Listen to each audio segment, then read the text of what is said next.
ایک کویشچن یہ کیا گیا تھا کہ زکوٰۃ کے حساب کا کیا طریقہ کار ہوتا ہے۔ یہ بہت وسیع کویشچن ہے، لیکن میں مختصراً آپ کو عرض کرتا ہوں کہ پہلی بات تو اچھی طرح یاد رکھیں کہ 4 قسم کے مالوں پر زکوٰۃ ہوتی ہے: سونا، چاندی، روپیہ اور مال تجارت۔ مال تجارت اس مال کو کہتے ہیں جس کو صرف آپ نے بیچنے کی نیت سے خریدا ہو، یہ ہے مال تجارت۔ یا کوئی چیز خریدی ہے، بیچنے لیا اور ارادہ یہ کہ اس سے کچھ اور تیار کر کے اسے بیچا جائے گا، جیسے بہت ساری چیزیں آپ لے کر اس سے کوئی پروڈکٹ تیار کرتے ہیں پھر اس کو آگے سیل کرتے ہیں، تو یہ جو مال خریدا ہے اس پروڈکٹ کی تیاری کے لیے یہ بھی مال تجارت کہلائے گا۔ اب اگر سونا 7.5 تولہ سونا ہو، یا چاندی 52.5 تولہ ہو، یا روپیہ اتنا ہو جس سے آپ 52.5 تولہ چاندی خرید سکتے ہوں، اور یا پھر اتنی ہی مالیت کا مال تجارت آپ کے پاس ہو، تو سمجھ لیں آپ کا زکوٰۃ کا سال شروع ہو گیا۔ وہ اسلامی تاریخ گھنٹہ منٹ تک نوٹ کر کے رکھ لیں، مہینہ، گھنٹہ، منٹ، تاریخ سب لکھ لیں، اور فرض کر لیں کہ ان میں سے کوئی بھی اس مقدار میں نہیں ہے، تھوڑی تھوڑی مقدار میں ہے، جیسے 1 تولہ سونا ہے، تھوڑی سی چاندی، تھوڑا سا کیش ہے، تو ان سب کو پھر روپوں میں تبدیل کر کے پھر دیکھیں کہ ان کی مالیت 52.5 تولہ چاندی تک پہنچتی ہے تو سمجھ لیں نصاب بن گیا ہے اور سال سٹارٹ ہو گیا۔ جب 1 سال گزر جائے اب آپ کو دوبارہ حساب کرنا ہوگا۔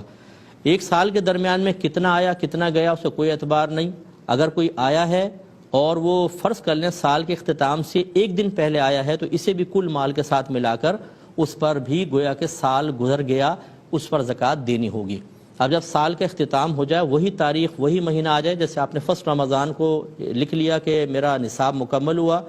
اگلا 1 رمضان آیا تو گویا کہ پورا 1 سال گزر گیا۔ اب آپ کو دیکھنا ہے کتنا سونا ہے، اس کا روپیہ نکال لیں، چاندی،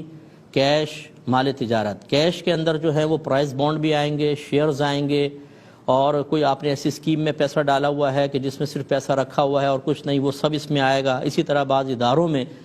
تنخواہ میں سے ڈیڈکشن کی جاتی ہے، وہ رکھا جاتا ہے، اس پہ پھر پروفٹ ملا کر آخر میں دیتے ہیں، وہ سب اس قسم کا مال۔ اسی طرح آپ نے اگر BC دی ہوئی ہے اور آپ کی نکلی نہیں ہے، وہ سب۔ اسی طرح آپ نے کسی کو قرضہ دیا ہوا ہے، اس کو بھی یہاں پہ شمار کریں گے۔ آپ نے کوئی مال بیچا ہوا ہے، اس کی پیمنٹ ابھی آپ کے پاس نہیں آئی ہے، اسے بھی لکھیں گے۔ جتنا مال تجارت ہے، مثلا آپ نے کوئی دکان بیچنے کی نیت سے خریدی تھی، کوئی پلاٹ تھا، کوئی گھر تھا،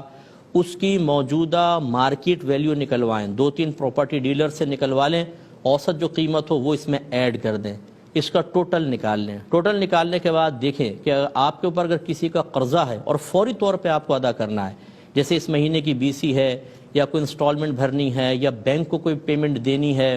یا آپ نے کوئی مکان خریدنا تھا اس کی پیمنٹ دینی ہے، یا گھر کے کوئی ذاتی استعمال کے لیے، گھر کے اخراجات کے لیے آپ نے کچھ مال مختص کرنا تھا، وہ اگلے مہینے میں یوز ہوگا، ان سب کو اس میں سے مائنس کر دیں۔ اب جو باقی بچے اس کو 40 سے ڈیوائیڈ کر دیجئے گا، 40 سے تقسیم کر دیجئے گا، جو اماؤنٹ آئے گا وہ آپ کی زکوٰۃ ہوگی۔ مختصر وقت میں اتنا ہی بتا سکتا ہوں، اور کوئی کویشچن ہو تو پھر آپ اس میں ضرور کر لیجئے گا۔